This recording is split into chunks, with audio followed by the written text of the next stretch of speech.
required. And there was a strong feeling in the room of unity, so this statement is a statement which unites all of us. We also discussed the EU's ongoing trade negotiations with other partners in a time of rising protectionism and geopolitical uncertainty. It is more important than ever that we in the EU do not turn our backs to the rest of the world, but quite doing the opposite. Instead, continue to seek new and alternative strategic partnerships and expand and diversify our trade relations. And this includes the agreements with Mercosur and Mexico that we need to get over the finishing line as soon and as possible. It will be a major priority for the Danish presidency and something we want to achieve before the end of the year.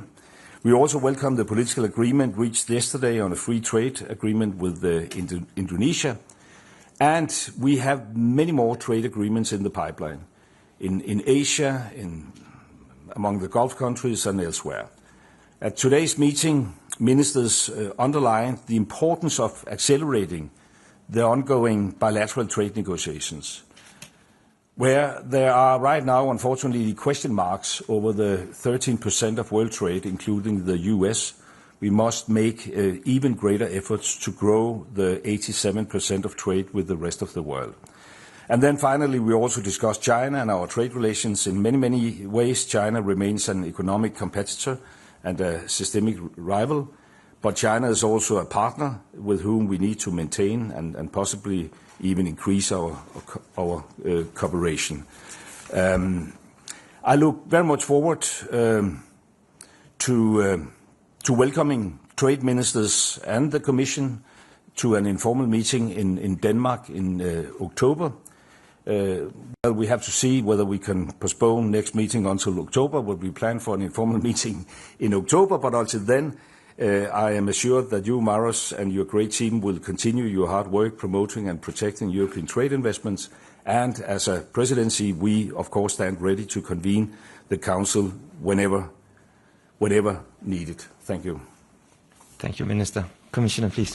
Thank you very much. Good afternoon from me as well. First, Lars, I would say that it's great to have a very experienced presidency in this challenging time and very experienced chair, as it was proved throughout our discussion today. I would echo what the Minister just underlined, that we had extremely valuable discussion on the three topics that are to a great extent interconnected, and it just underlines this increasingly challenging context for international trade. Starting with EU-US relations, I really appreciate the strong and continuous support for the Commission expressed around the table today.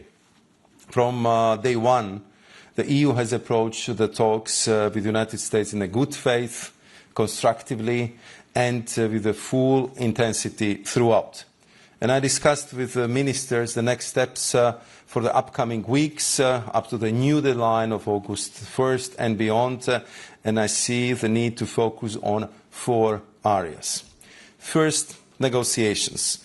We remain convinced that our transatlantic relationship deserves a negotiated solution, one that leads to renewed stability and cooperation. Later today, I will continue my engagement with my US counterparts. The EU, as you know very well, never walks away without genuine effort, especially considering the hard work invested, how close we find ourselves to making a deal, and the clear benefits of the negotiated solution. But as I have said before, it takes two hands to clap, hence the second strand, rebalancing measures. We must be prepared for all outcomes, including, if necessary, well-considered, proportionate measures to restore balance in our transatlantic relationship. Our rebalancing measures on steel and aluminium are suspended until early August, and today the Commission is sharing with the Member States the proposal for the second list of goods, accounting of some 72 billion euros worth of US imports. They will now have a chance to discuss it. This does not exhaust our toolbox, and every instrument remains on the table. Third, I see the value in open and ever closer channels of communication with our like-minded partners. Fourth, the EU is doubling down on efforts to open new markets, and we dedicated an entire session to the ongoing negotiations. This morning, I highlighted one major milestone, our fresh political agreement in the negotiations with Indonesia, one of the world's largest economies. Our well-advanced negotiations with Thailand, the Philippines, and Malaysia are other tangible examples of the EU's dedication to strengthen ties with Southeast Asia. We are in intensive negotiations with India, aiming to reach a commercially meaningful agreement by the end of this year, and I have personally engaged with my counterpart Piyush Goyal on more than 10 occasions, and I'm sure many more to come. Next week, I will meet Minister Tani Al-Zeoudi to maintain the positive momentum in our negotiations with the United Arab Emirates. We are also working towards a new form of strengthened dialogue with the CPTPP partners. As you know, this is the group cooperating in Pacific, as we are equally committed to opening new markets and fostering rules-based trade. Our goal is to launch it as soon as possible. And one important piece of homework, and I would like to thank the Danish Presidency for being supportive to this effort, because we can do it only together, and this is to explore specific ways to shorten the time from the conclusion of trade and investment agreements to its actual implementation. I would like us to approach this issue in a systemic way, as the process lasts on average 22 months for EU-only agreements, and I see it as a loss of precious market access for our companies with the markets with whom we actually politically concluded the trade agreements, but it takes us a very long time to actually implement them. Turning to EU-China relations, the third topic of today's discussions, to advance our trade and investment relationship, we need to rebalance it by ensuring a level playing field, and this will ultimately inject much-needed predictability and reliability. One of the most pressing issues requiring solution is export controls on rare earth. Following my meeting with my counterpart, Minister Wang Wentao, technical engagement continues, and we are seeing some progress in the fast-tracking applications destined for the EU market. However, a systemic solution here is still needed. The upcoming EU-China summit will be an important opportunity to discuss these issues, including the reciprocity in our respective market accesses. So to conclude, let me underline once again that the EU is and will remain fully united in responding to the current challenges. Thank you. Thank you, Commissioner. Let's open the floor. Please start by stating name and media. And I'll have to say that we have very limited time, so please respect only one question by journalists. Let's start by Camille. Hi, Camille Gaze from Politico. Thanks so much for the question. So my first question would be to both the Commissioner Šefčovič and Minister Rasmussen. So the EU has been saying, and the European Commission has been saying for quite some time, that all instruments are on the table. But as we near the July 14 deadline, one of the retaliation packages was again postponed. So I'm just wondering, how should we make sure that the European Union is still credible in its dealing with the United States when it comes to retaliation, and shouldn't we escalate to de-escalate in a way? And then the second part of my question would be to know whether you think the time has now come to trigger the anti-coercion instrument in light of the latest U-turn from US President Donald Trump. Thank you very much. Well, I don't believe in the idea of escalating to de-escalate. I believe in us being steadfast in our approach. And there was a total unified position among ministers that we should be ready to respond if needed. And that's why we start the preparatory work, as the Commissioner just said. There will be a new second package, which will be circulated among countries. And then we leave no, we will come back to the other issues. I mean, we do not want a trade war with the US. We want to avoid it. And we had, I think, many of us, and I want to thank the Commissioner for being very transparent in his negotiations with the US team, the clear impression that we was very, very close an agreement in principle. Unfortunately, it wasn't possible due to this presidential letter, but it is still our major vision that we should reach an agreement. But we also want to send a clear signal that it must be a fair deal for everybody, and if that's not possible to reach, then we will leave out no options, and we know very well that we have a toolbox with a lot of tools. I totally agree with the description of the President of the Council. What I would add is about the postponement of the measures. As you know, there have been certain deadlines inserted in our decisions, and that they would kind of lead to the imminent triggering of these measures. And we, as we clearly stated, we want to use every day, every possibility and every minute until the 1st of August to find a negotiated solution. That's a clear preference of all the ministers. But as it was also very obvious from the discussions today, the 30% is absolutely unacceptable. This is the level which is absolute prohibitive to any trade. So in this case, we clearly would negotiate as intensely as required and as intensely as possible.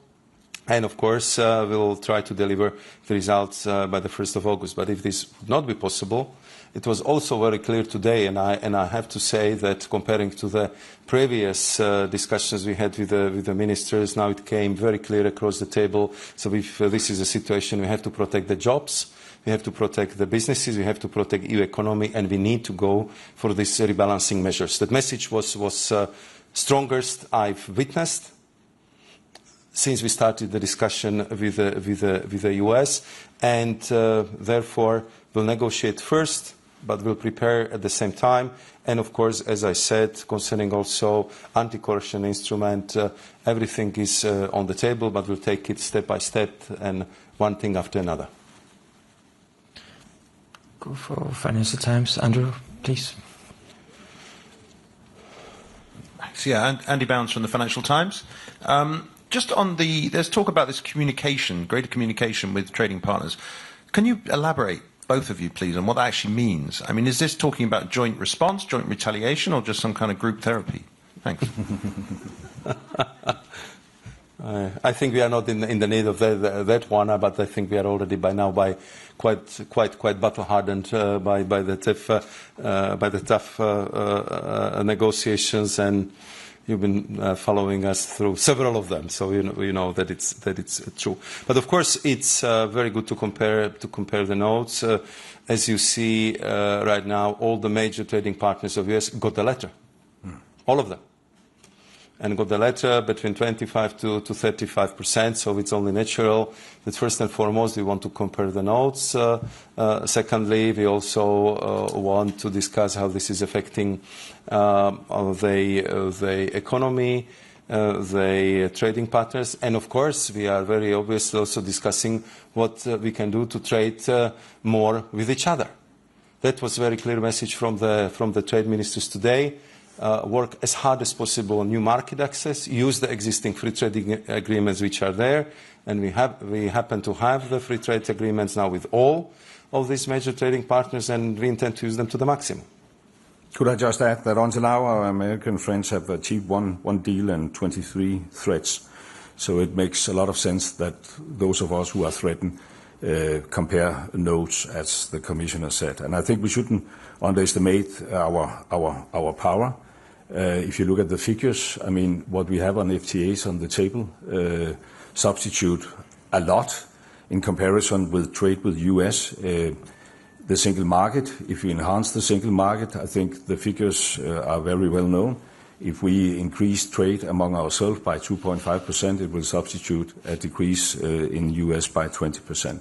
So it shouldn't overshadow the fact that we are going for a deal with US, but we shouldn't underestimate the strength of our position. Thank you. And I think we'll go for Lise. Hi, Lise Hesselund from TV2 Denmark. My question is for you, Mr. Šefčovič. Two questions, if I may. First of all, what exactly makes you so sure that there is still a way for these negotiations? You have been negotiating with the Americans for many weeks. So what exactly makes you sure that there is a possibility that these negotiations will succeed?